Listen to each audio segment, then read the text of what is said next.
रात 1 बजे के बाद जहां अक्सर चांदनी रातों में रात का अंधेरा धीरे धीरे फीका पड़ने लगता है, वहीं आसमान में सुकून से बैठा चांद और गहरा होता चला जाता है।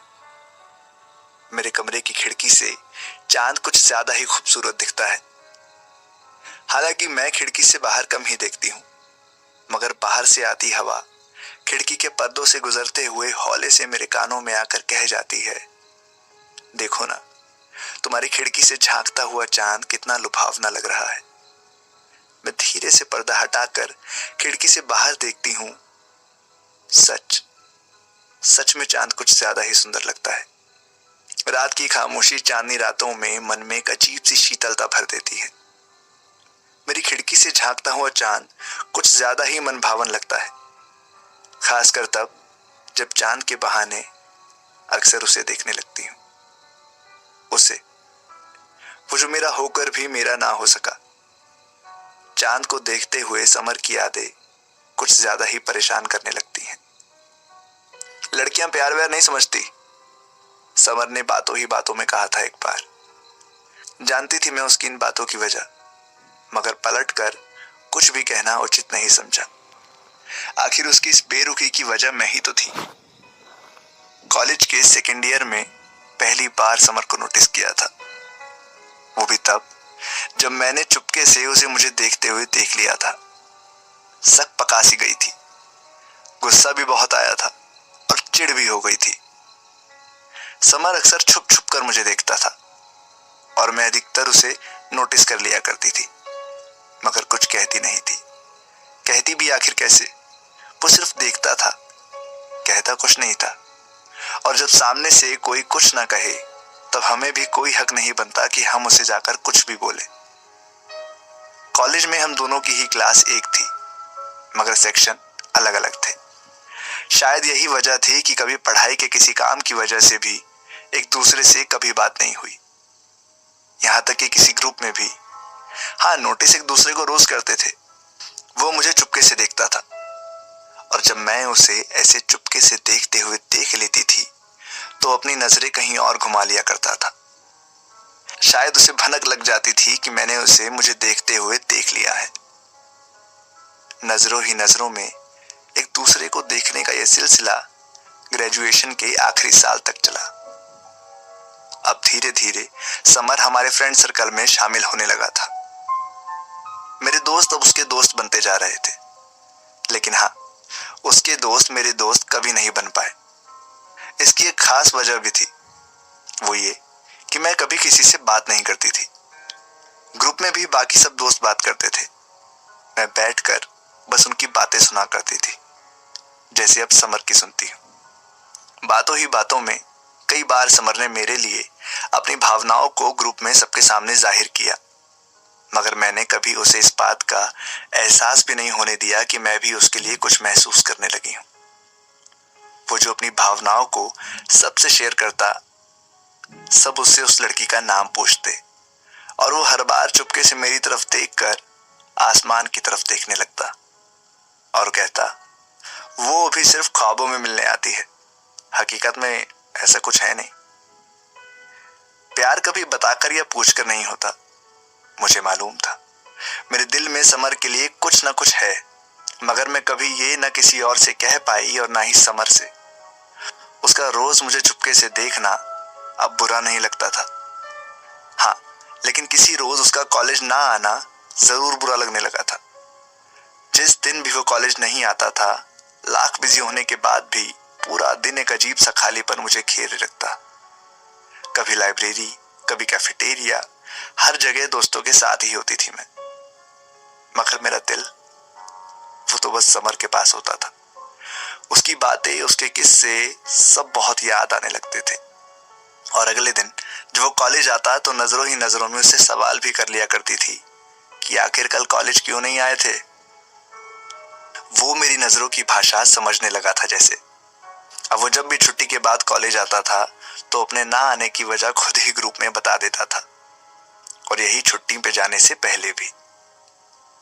14 फरवरी, वैलेंटाइन डे, कॉलेज का फाइनल ईयर। मैं लाइब्रेरी के कोने में किताब पढ़ रही थी।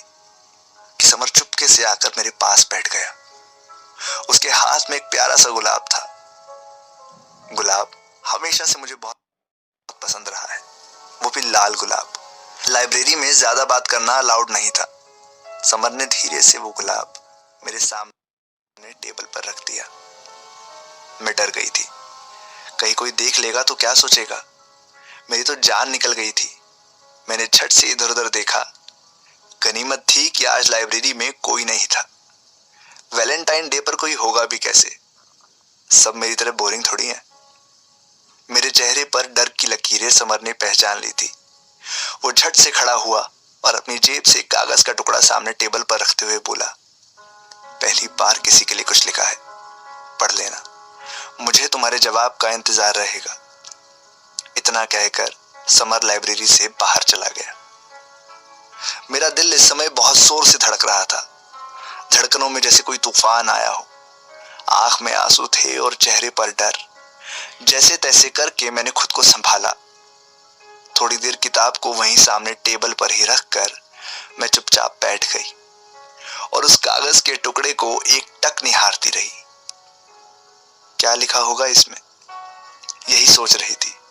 खोलकर पढ़ना तो चाहती थी मगर हिम्मत नहीं हो रही थी।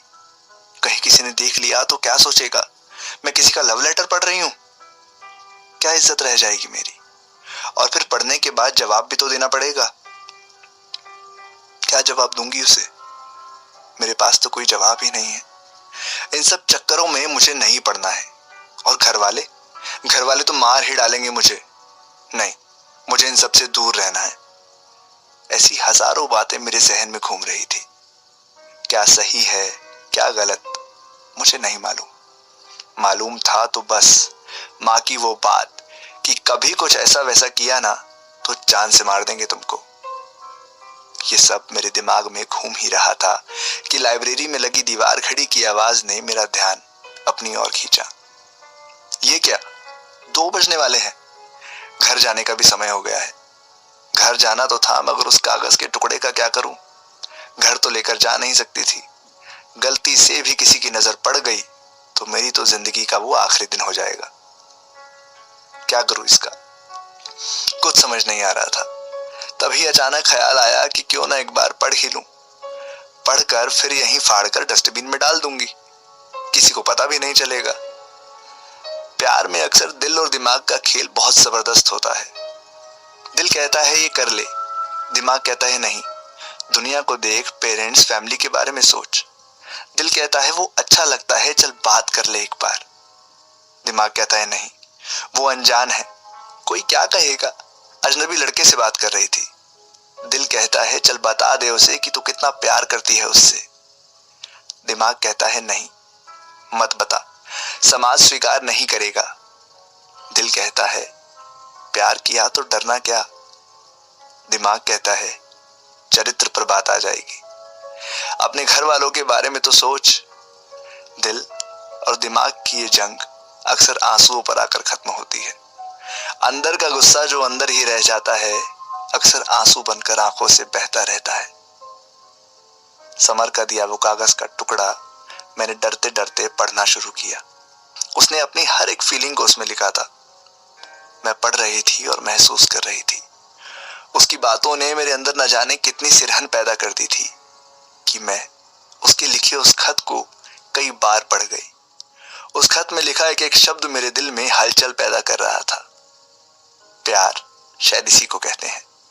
बार बार ख्याल आ रहा था कि एक बार जाकर समर से मिल लूं, उसे बताऊं जाकर कि मैं भी तुमसे इतना ही प्यार करती हूं। मगर दिमाग फिर से रास्ते में आ गया। माँ की बात अचानक दिमाग में कौंधी और कदम खुद ब खुद रुक गए। हाथ में लिया समर का वो खत कई टुकड़ों में बंटकर डस्टबिन में जा चुका था। दिल में तूफान उठा था मगर दिमाग था ना सब समझाने के लिए। घड़ी पर नजर पड़ी तो पता चला कि 3 बजने वाले हैं। जल्दी से बैग उठाया और घर की तरफ निकल गई। लाइब्रेरी में टेबल पर रखा वो लाल गुलाब अब भी वैसे ही रखा था जिसे समर छोड़ गया था। लाल गुलाब जो मुझे बेहद पसंद था, मैंने छुआ भी नहीं था। सीमाओं में रहना शायद इसी को कहते हैं। समर ने कई बार कोशिश की मुझसे बात करने की मगर मैं हर बार उसे इग्नोर कर देती थी। ग्रुप में बैठना कम कर दिया था। क्लासेस के बाद अब बस लाइब्रेरी ही थी जहां मैं घंटों अकेली बैठी रहती थी। वहीं उसी जगह जहां समर का दिया वो लाल गुलाब रखा था। एग्जाम हुए, रिजल्ट आया और फिर दिन आया कॉन्वोकेशन का। सब लोग डिग्री लेकर फोटोशूट में बिजी थे, मगर मेरी नजर बस समर को ही ढूंढ रही थी। एक बार एक हल्की सी झलक दिखी उसकी, मगर फिर न जाने वो कहां खो गया। शायद मुझसे बच रहा था। मैं जानती थी वो नाराज है मुझसे, मगर मैं भी मजबूर थी। मैं उसे देखना चाहती थी, क्योंकि बात करना तो शायद अब मुमकिन भी नहीं था। प्यार पूछकर नहीं होता, मगर इजहार के रास्ते में कई रुकावटें होती हैं। समर अब भी मेरे दिल में वैसे ही रहता है जैसे पहले रहता था। हाँ, उसके दिल में कोई और रहने लगा हो तो ये मुझे मालूम नहीं।